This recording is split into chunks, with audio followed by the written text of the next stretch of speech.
CQDX, CQDX, CQDX. This is Havana calling. CQDX, CQDX, CQDX. This is Radio Havana calling all shortwave listeners and radio amateurs. Welcome to...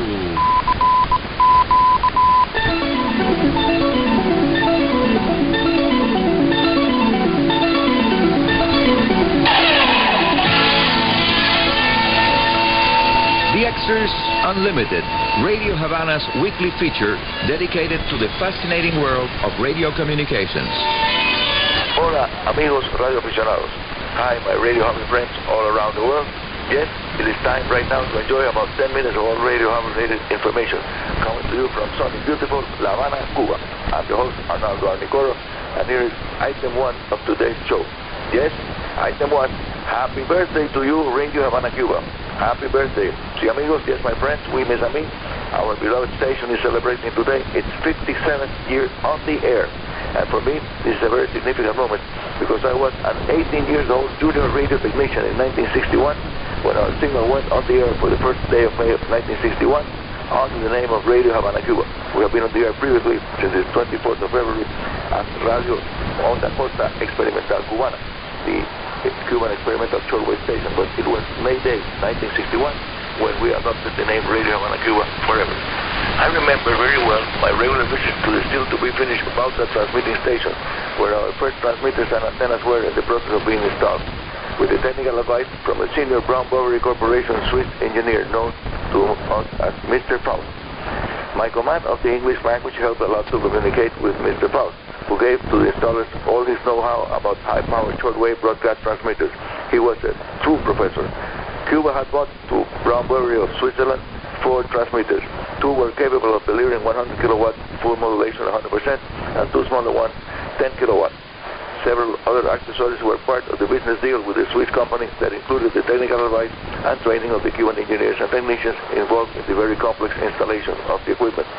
And yes, amigos, we did learn a lot, allowing us to put the 4 transmitters on the air and provide high-quality maintenance and ability to solve the inevitable breakdowns that do happen at all broadcast stations around the world. And they happen, as everybody knows, usually at the worst possible time. I can now close my eyes, now at 75 years old, and literally see the glow of the new VTL 45-type high-power triode final grounded bridge amplifiers that deliver 50 kilowatts each to the final amplifier and adding to 100 kilowatts to the antenna. More about the early days of this station, Radio Havana Cuba, a testimony direct and from the source. I'm Arnicoro, coming to you in just a few seconds.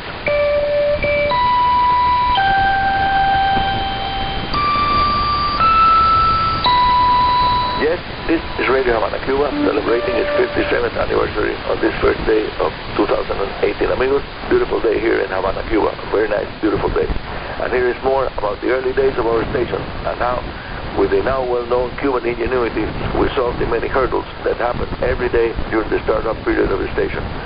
We had no studios of our own when we began, so we obtained help from the neighbor station, Radio Progreso, and borrowed 2 studios from our sister station located on the first 4 floors of our same building, Infanta 105 in downtown Havana. Studio 5, a large-sized NAB-type broadcast studio built under the strict supervision of Cuban master radio engineer and my mentor, Carlos Estrada Castro, was used for recording specially prepared music scores by famous Cuban artists that nowadays are treasured as most valuable heritage of the Cuban Broadcast Institute and the Cuban nation's musical heritage. And the other one was Studio 8, smaller one, where we recorded the newscast. We ended up every day with 2 quarter-inch tape, 2,400 feet reels that contained the Spanish and English language 1-hour programs. Then a messenger drove a small Volkswagen book from the downtown Havana to Bauta, a small village some 20 miles west of the city, where the transmitting station is located. At the transmitter station, we had 2 Philips quarter-wave inch tape, professional tape machines that were connected to an also Philips-made sound mixer board, beautiful one, that led to feeding the signal to the transmitter. The trip took about 3/4 of an hour on the normal unit, but it could last twice as long during weather conditions because the central number is communicated in Havana with the central western part of Cuba was, as it is very narrow and with many curves. As expected, we had to use that phony or VW Express courier until finally Engineer Estrada negotiated with the telephone company a pair of long-distance radio broadcast quality lines. By the way, good memory, I still remember the registration numbers. LR1715 and LR1716. That means Línea de Radio 1715 and Línea de Radio 1716.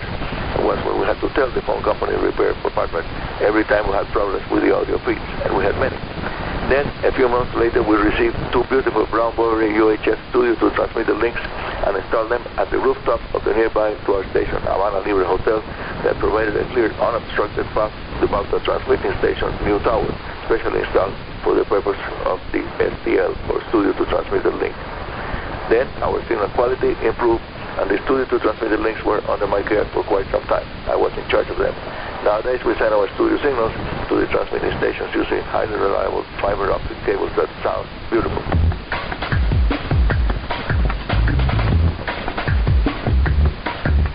Amigos, you are listening to Radio Havana Cuba, and this is a very special edition, anniversary edition of DXers Unlimited. This is the birthday edition of Radio Havana Cuba. I'm Arnie Cordon here. I'm happy to share with you some of the happenings and anecdotes of the early days of our station. At the Balta transmitting site, we counted with a very experienced antennas engineer, Dr. Engineer Jose Antonio Valladares, who was also a senior professor at the University of Havana School of Electrical Engineering. Valladares enjoyed teaching quite a lot. He would tune an antenna for minimum standing wave ratio perfectly. He would do the antenna, then detune it, and then ask trainees to do it again from scratch. We had to learn how to work with complicated lift charts and also how to measure the standing wave on the 350 transmission line with an instrument on wheels that travel along the line for maximums and minimums of the radio frequency voltage required to calculate then the standing wave ratio. The excellent protection circuits of the brown Bowery transmitters would trip them off the air if the SWR standing wave ratio went to above 1.7 to 1. And both Mr. Faust and Engineer Valladares insisted in achieving the lowest possible purely resistive radio frequency load always. Amigos, and this was not an easy task at all, I can assure you. We had installed a broadband dipole antenna for our 11760 kHz 25 milliband frequency. We're still using it today. And one of my first tasks working on how to learn to tune the antenna was to adjust a quarter wave located next to the antenna 350 ohms feed point so that a perfect 1-to-1 ratio was achieved. Because it was a single element dipole antenna, it could be done much faster than the time it took to tune up the phase dipoles array designed by Valladares for optimum coverage of the Caribbean that worked very well. Nowadays, by the way, we still use a single element dipole for our tropical band 5040 kHz frequency, and it was installed close to the ground in order to optimize the high angle radiation required for coverage of the Cuban archipelago, which is the main purpose of that signal. But, as Engineer Valladares explained to all of us, the vertical pattern also has a smaller lobe and a lower takeoff angle, and that explains why 5040 kHz from Radio Havana Cuba can be heard so far away. Of course, the feeding the dipole with 100 kilowatts also helps a lot, so that DXers Unlimited listeners like you around the world can pick up Radio Havana Cuba, even when the number of transmitters is very low. And by the way, listen to this, very important. The average transport number for the month of April was 8.9, just 8.9, less than 10. A very clear reminder that we are now deep into the period of minimum activity for solar cycle 24.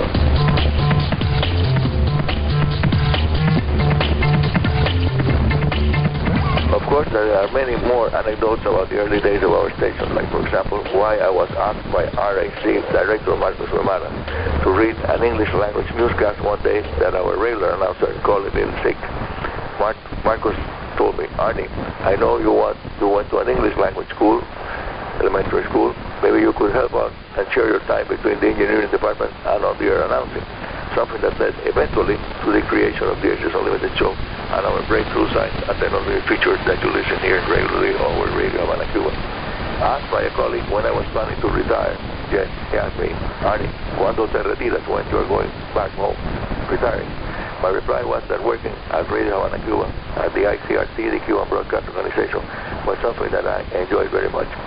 As a matter of fact, even after having to undergo recently major surgery, I have managed to stay on the air to celebrate this 57th anniversary of Radio Havana Cuba. Looking forward to 2021, when our station will be 60 years old. And that's all for today. This is Arnie Coro, Radio Amateur CO2KK, your host here at Radio Havana's DXers Unlimited, saying 73 and very good DX. it's Arnie Coro with DXers Unlimited, heard every week on the same time and frequency here on Radio Havana Cuba.